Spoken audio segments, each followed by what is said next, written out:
नमस्कार, मैं Haridatt sir channel में आपका स्वागत करता हूं। आज मैं 24/5/2020 को समसामयिकी विषयों पर आधारित विश्व घटना चक्र से अति 10 महत्वपूर्ण प्रश्न लेकर के उपस्थित हुआ हूं और जो सभी प्रतियोगी परीक्षाओं के दृष्टिकोण से विशेष महत्व रखते हैं। यहाँ मैं आपको बता दूं कि यह मेरे सभी प्रश्न भारतीय समाचार पत्र जैसे the Hindu, business standard, Hindustan times, times of India और नवभारत टाइम्स से लिए गए हैं।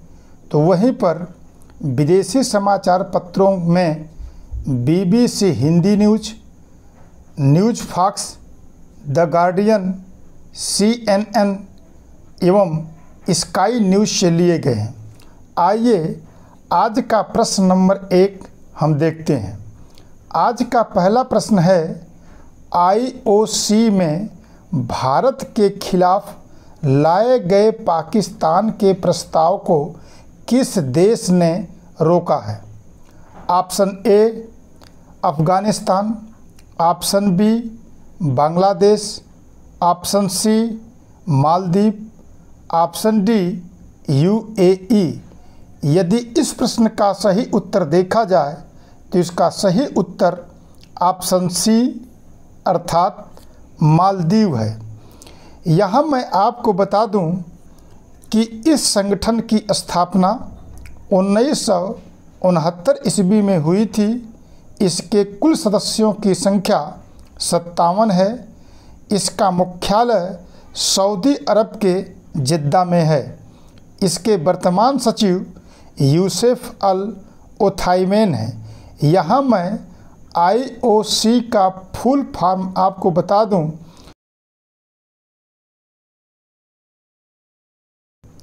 चूँकि यहाँ पर मालदीव की चर्चा हुई है तो मैं यहाँ आपको बता दूं कि मालदीव की राजधानी माले है, जबकि यहाँ के राष्ट्रपति इब्राहिम मोहम्मद सालेह हैं और यहाँ की विधायिका पीपुल्स मजलिस है, जबकि यहाँ के मुद्रा का नाम मालदीवी रुपया है। आइए अब हम लोग अगले प्रश्न की ओर बढ़ते हैं और आज का प्रश्न नंबर 2 है, अभी हाल ही में किस देश की नौसेना ने नए लेजर हथियार का परीक्षण किया है जो उड़ते हुए विमान को नष्ट कर सकता है? Option A America, option B चीन, option C Britain, option D रूस। यदि इस प्रश्न का सही उत्तर देखा जाए तो इसका सही उत्तर ऑप्शन ए अर्थात अमेरिका है। यहाँ मैं आपको बता दूं कि अमेरिकी नौसेना ने एक हाई एनर्जिक लेजर हथियार का परीक्षण किया है जो प्रशांत महासागर में एक उड़ रहे जहाज को हवा में नष्ट किया। इसके विशेषज्ञ लेफ्टिनेंट केल ह्यू ने बताया कि हथियार भारी मात्रा में फोटान डालता है जिससे उस चीज़ में आग लग जाती है। लेजर हथियार में हवा एवं गति का कोई प्रभाव नहीं पड़ता है, इससे सिर्फ टारगेट सेट करना पड़ता है। चूँकि यहाँ अमेरिका की बात आई है तो मैं आपको बता दूँ अमेरिका के राष्ट्रपति डोनाल्ड ट्रंप हैं और यहाँ की राजधानी वाशिंगटन DC है। यहाँ के संसद को कांग्रेस के नाम से जानते हैं, जबकि यहाँ की मुद्रा डॉलर है। आइए अब हम लोग अगले प्रश्न की ओर बढ़ते हैं और आज का प्रश्न नंबर 3 है, अभी हाल ही में किस देश ने नई टेक्नोलॉजी पर आधारित 3D न्यूज एंकर लॉन्च किया है? Option A America, option B Japan, option C Israel, option D चीन। यदि इस प्रश्न का सही उत्तर देखा जाए तो इसका सही उत्तर ऑप्शन डी अर्थात चीन है।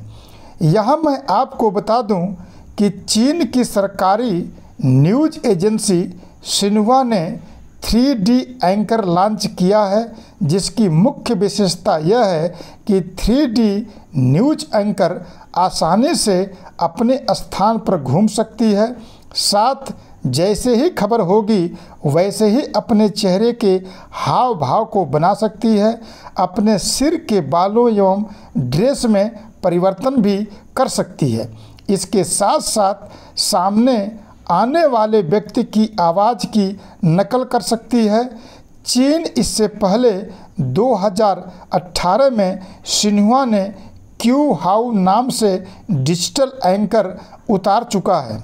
यहाँ चूँकि चीन की बात आई है, इसलिए मैं आपको यह बता दूं कि चीन के राष्ट्रपति शी जिनपिंग हैं।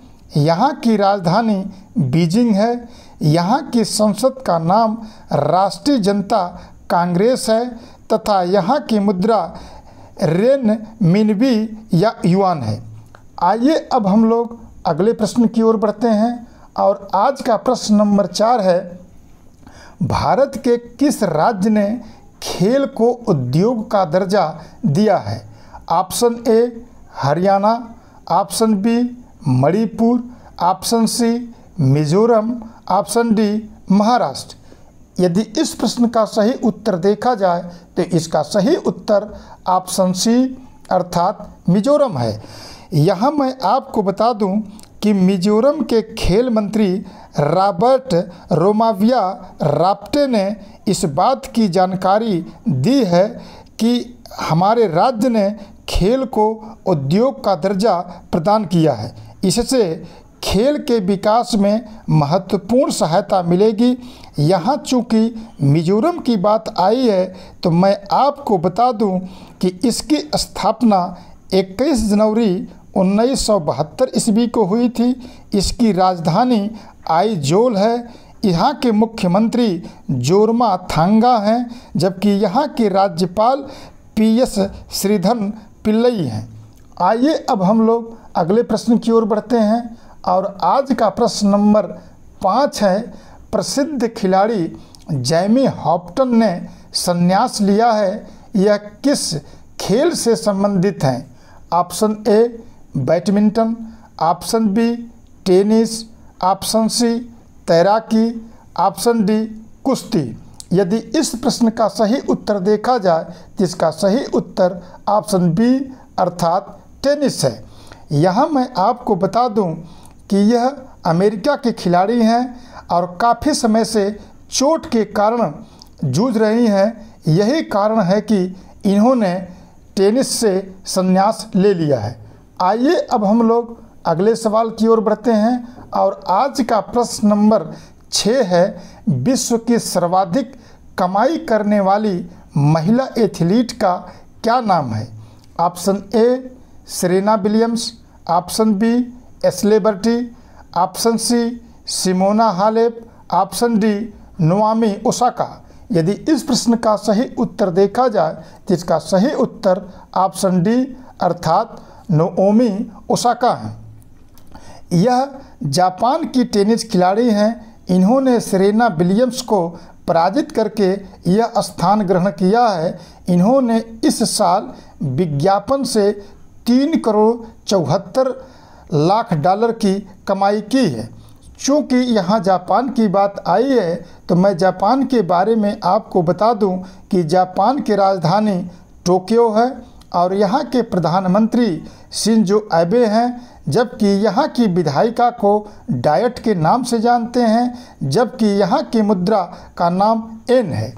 आइए अब हम लोग अगले सवाल की ओर बढ़ते हैं और आज का प्रश्न नंबर 7 है, कोरोना इलाज के लिए तैयार जेनेरिक रेमडेसिविर दवा किस देश ने निर्मित की है? Option A China, option B America, option C Bangladesh, option D Bharat. यदि इस प्रश्न का सही उत्तर देखा जाए तो इसका सही उत्तर ऑप्शन सी अर्थात बांग्लादेश है। यहाँ मैं आपको बता दूं कि रेमडेसिविर का जेनेरिक वर्जन तैयार करने वाला बांग्लादेश विश्व का पहला देश बन गया है। इसका निर्माण बांग्लादेश की कंपनी बेक्सिमको कर रही है। बांग्लादेश इसका निर्माण विश्व व्यापार संगठन के नियमों के अनुसार तैयार कर रहा है। यह इसे 6,000 टका अर्थात 5300 रुपये में बेचेगा। चूँकि यहाँ बांग्लादेश की बात आई है तो मैं आपको बता दूं कि बांग्लादेश की राजधानी ढाका है और यहाँ के प्रधानमंत्री का नाम शेख हसीना है, जबकि यहाँ की संसद का नाम जातीय संसद है, जबकि यहाँ की मुद्रा का नाम टका है। आइए अब हम लोग अगले सवाल की ओर बढ़ते हैं और आज का प्रश्न नंबर 8 है। विश्व बैंक ने किस भारतीय अर्थशास्त्री को दक्षिण एशिया में जलवायु परिवर्तन आपदा प्रबंधन के पद पर नियुक्त किया है? Option A Gita Gopinathan, option B Abhas Jha, option C Carmen Reinhart, option D Anshula Kant. यदि इस प्रश्न का सही उत्तर देखा जाए तो इसका सही उत्तर ऑप्शन बी अर्थात आभास झा है। यहाँ मैं आपको बता दूं कि गीता गोपीनाथन IMF के चीफ इकोनॉमिस्ट हैं, जबकि कार्मेन रेनहार्ट वर्ल्ड बैंक के चीफ इकोनॉमिस्ट हैं, जबकि अंशुला कांत CFO हैं। आइए अब हम लोग अगले प्रश्न की ओर बढ़ते हैं और आज का प्रश्न नंबर 9 है। कौन सा प्रसिद्ध टेनिस खिलाड़ी विश्व के प्रसिद्ध टेनिस खिलाड़ियों को मिला करके बाल्कन टेनिस टूर्नामेंट का आयोजन किया है? ऑप्शन ए नोवाक जोकोविच, option B Rafael Nadal, option C Roger Federer, option D Medvedev. यदि इस प्रश्न का सही उत्तर देखा जाए तो इस प्रश्न का सही उत्तर ऑप्शन ए अर्थात नोवाक जोकोविच है। यहाँ मैं आपको बता दूं कि नोवाक जोकोविच टेनिस में नंबर 1 रैंकिंग रखते हैं। चूँकि कोरोना से टेनिस के सभी खेल प्रतिबंधित किए गए हैं, यही कारण है कि नोवाक जोकोविच ने बाल्कन टेनिस टूर्नामेंट का आयोजन किया है। चूँकि यहाँ मैं सर्बिया के बारे में आपको बता रहा हूँ। सर्बिया की राजधानी बेलग्रेड है और यहाँ के राष्ट्रपति अलेक्जेंडर वुइसी हैं और यहाँ की विधायिका जनोदन है तथा इसकी मुद्रा सर्बियाई दिनार है। आइए अब हम लोग अगले प्रश्न की ओर बढ़ते हैं और आज का अंतिम सवाल है। BWF के नए कैलेंडर के अनुसार इंडिया ओपन कब शुरू होगा? ऑप्शन ए 5 से 10 दिसंबर, ऑप्शन बी 8 से 10 दिसंबर, ऑप्शन सी 5 से 10 दिसंबर, ऑप्शन डी 8 से 13 दिसंबर। यदि इस प्रश्न का सही उत्तर देखा जाए तो इसका सही उत्तर ऑप्शन डी अर्थात 8 से 13 दिसंबर है। यहाँ मैं BWF के बारे में बता दूं कि इसका गठन 1934 ईस्वी में हुआ था। इसका मुख्यालय कुआलालंपुर जो कि मलेशिया में है। इसके सदस्य देशों की संख्या 194 है और इसके अध्यक्ष पॉल एरिक हॉयर लार्सन हैं। मुझे विश्वास है कि आज के सभी प्रश्न आपकी प्रतियोगी परीक्षाओं में अपना विशेष महत्व रखेंगे। यही कारण है कि आप लोग इसी प्रकार के महत्वपूर्ण सवालों को प्राप्त करने के लिए मेरे चैनल को सब्सक्राइब करिए, शेयर करिए, लाइक करिए। आप लोगों का बहुत बहुत धन्यवाद।